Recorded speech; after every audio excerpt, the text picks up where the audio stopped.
she and I were talking, and she was very concerned about the fact that somebody specifically had told her they didn't like her, or they had heard she had heard they didn't like her. Okay. And I was like, so? Yeah. And she goes, well, I'm nice to everybody. And I go, well, if you're nice to everybody, then you're not real. Because if you're literally nice to everyone, that means you're nice to people who you don't even like. And that means you're not being real. So why? I said, do you like everyone? Well, no. Then everyone's not going to like you. Don't be so pressed. And really, for me, that was, I think, such a liberating thing when I realized there are people not going to like me, and that's okay because I don't like everybody. Yeah. I don't need everybody to like me. I'm not in a popularity contest, for Christ's sakes.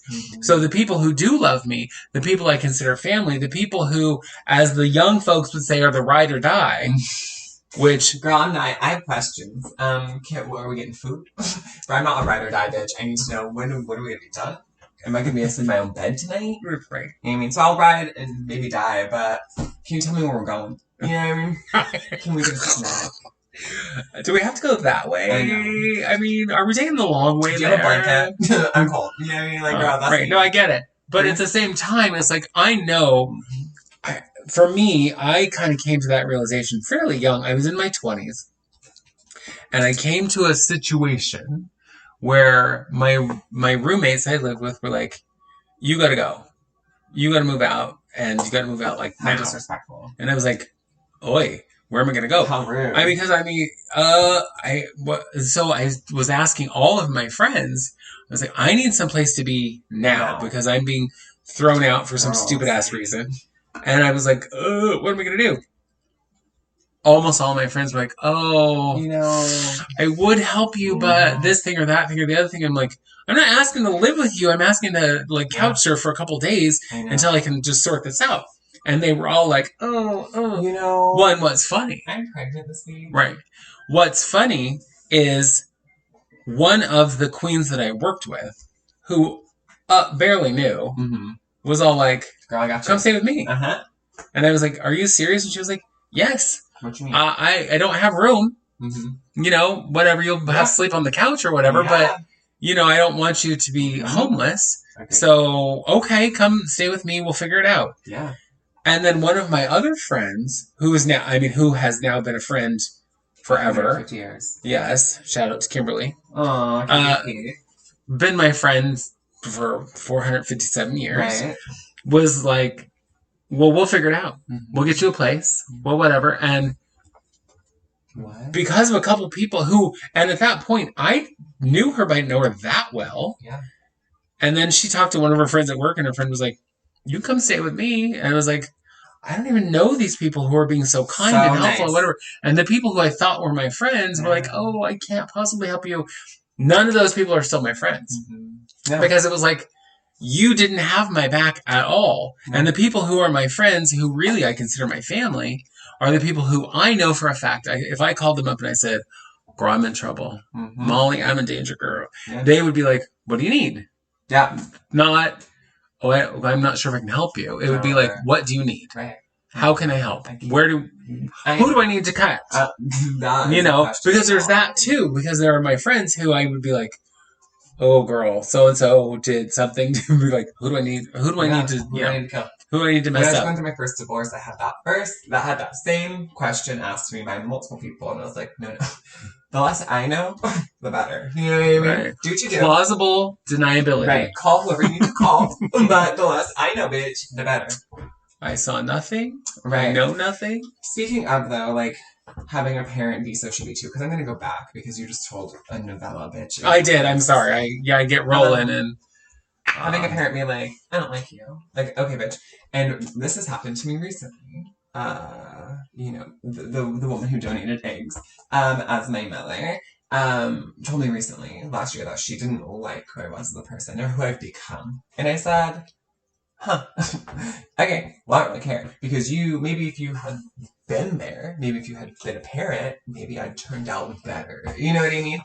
But your opinion of me sways me no way. Do you know what I mean? Like, I genuinely can't care what your opinion of me is, because why do you feel like you are entitled to one? You know? And I'm sorry, I'm going to interrupt you for a second, because if you are worried about how someone else feels about this woman, I mean, really, if you're gonna tell me you don't like me, let's talk about you and the choices you made. Girl, we could go. Bitch, please. Because I'm just gonna say, and I'm gonna call it out as it is, anyone who would walk away from their child and stay away for 6 years and be like, what? I had to worry about. No. No, I'm sorry. You walked away from your family because you were selfish. And then you come back and you're like, well, I'll throw money at it. Yeah, 100%. And that's all. Yeah. Not ever, I'm going to take full responsibility for my horrible actions. No. And it's like, no, here's some money. I know, right? You need something else. I'm going to try to buy off that guilt for the rest of my natural life.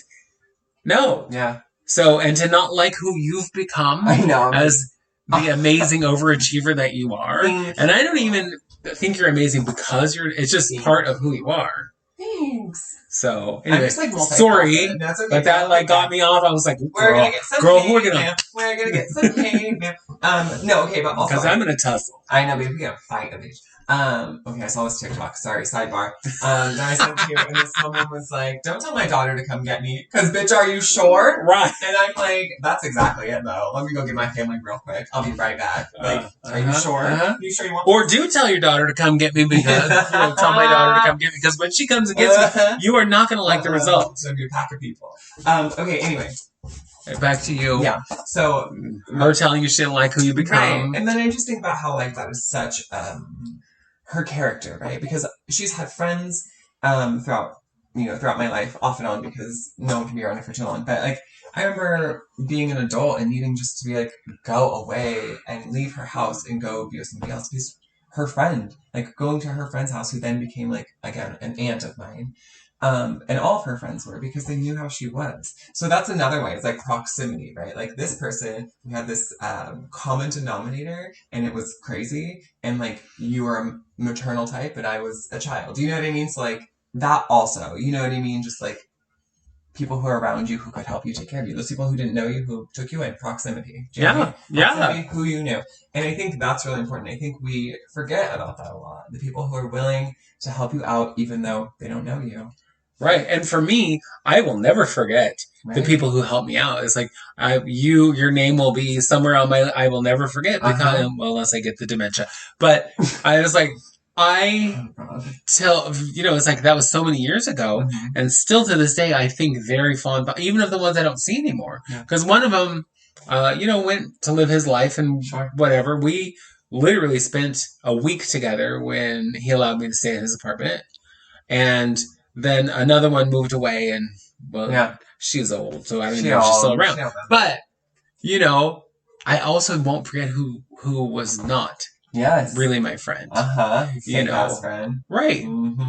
So there's that, and it's just the whole thing of because I'm a lot of things, and loyal is one of them. Yes, if you are part of my village, if you have a piece of my heart.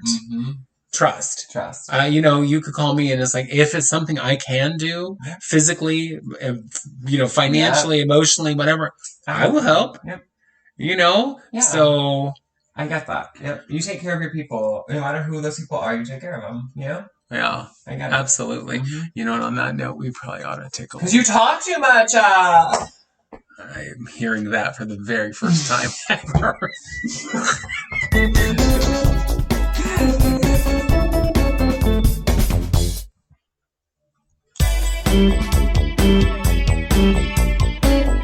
Well, now that we've had the revelation that I talk too much, I just want to tell you, by the way, all through school, all 12 years of school, I heard every single day that you talk too much.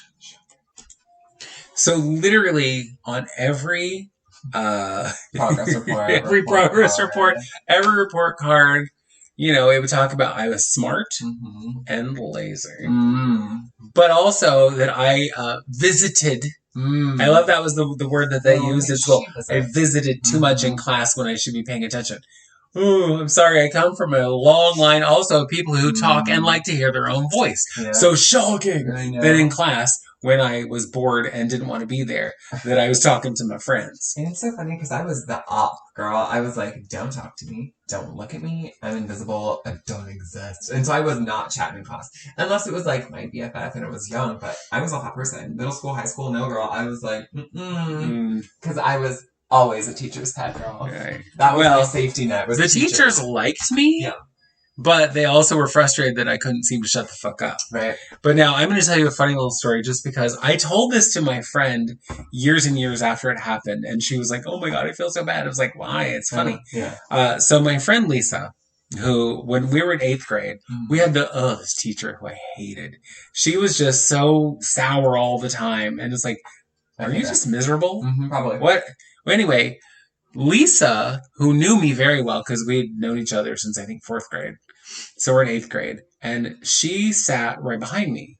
And she would lean forward and whisper some shit to me that only I could hear because she knew how to whisper, unlike me. And she would whisper some shit to me that would make me laugh. Yeah. And I can't laugh quietly. I can more now. But at that point, I sound like a fucking jackass. Yeah. I'm all, whatever. I'm laughing and guffawing and whatever. And then the teacher would look at me, and Lisa would be sitting there doing her work like nothing, and I'm the one acting up. Yeah, like a spazoid. And so when I told her that story years later, she was like, "Oh, I'm so sorry that I was like, no, was please." that not your point? That's what got me through 8th grade. Yeah. I mean, if you sitting right behind me, cracking me up. Yes, Mike. I have a different noise making. I'm leaving. When did that fucking clock get here? That clock's always been there, but it hasn't barked in a long time. So why? So the barking you're hearing is not really my dogs, because if they barked, you wouldn't be able to hear us anymore because they're giant dogs. But I have a Wizard of Oz clock on the wall that hasn't barked for probably 2 years. And all of a sudden, took it down, replaced the batteries, and still it didn't work. It didn't bark. Sure. And then last night, my husband was up there doing something, moving it about. I'm not sure. And he found this little trap door on the side. He goes, "Oh, there's more batteries here. That must be why it's not barking or lighting up." Yeah. So we replaced the batteries. Now it barks and lights up, and the door is open. And so let's have 15 clocks that make noise. But I stopped the cuckoo. Your dogs that bark. Their dogs that bark. All of it. The TV's on. You just want all the noise in our podcast. Wow. Sorry, we're fighting. I think you maybe got a little off track there, but that's okay. But it was so funny because that's the kind of shit that I bond over. Is like, make me laugh. If you could make me laugh, which by the way isn't that hard. No. But I do want to tell you another story that isn't about family, but it's about a friend. So when I was 14, as you know, I went on a church trip to California and Disneyland on a school bus. Yeah. Now imagine, if you will, going from McMinnville, Oregon to Los Angeles on a goddamn school bus. And this is 1976. Okay. So I don't think buses have improved much, by the way, in the last, 45 years. But anyhow, so we're on our way back home. And it's been a very long trip. Sure. And it's a whole bunch of kids. And I think in the younger end of the spectrum. The older kids are like 18, 19, around there. And then there's obviously grown-ups because there had to be chaperones. But everyone's exhausted. Right. Because we drove down there. I mean, we stopped along the way, blah, blah. Sang at different churches. Went to Disneyland, went to Knott's Berry Farm. We're on our way back home. Everyone's just wiped out. My friend Roberta is sitting next to me. And Roberta is a spaz. And Roberta got me. So I'm exhausted. Right. And when I'm exhausted, first of all, if you make me laugh, it's all over but the shout. And I'm going to laugh like a crazy person. And she got me laughing.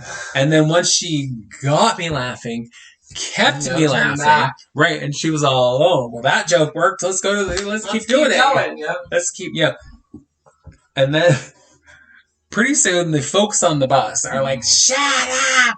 You're too loud. We're trying to sleep." The folks on the bus go. Well, what's funny is, being the smartest that I am, I'm all, "That's a nice Christian attitude, church people yelling at me to shut up." I'm laughing. I think Jesus would like that.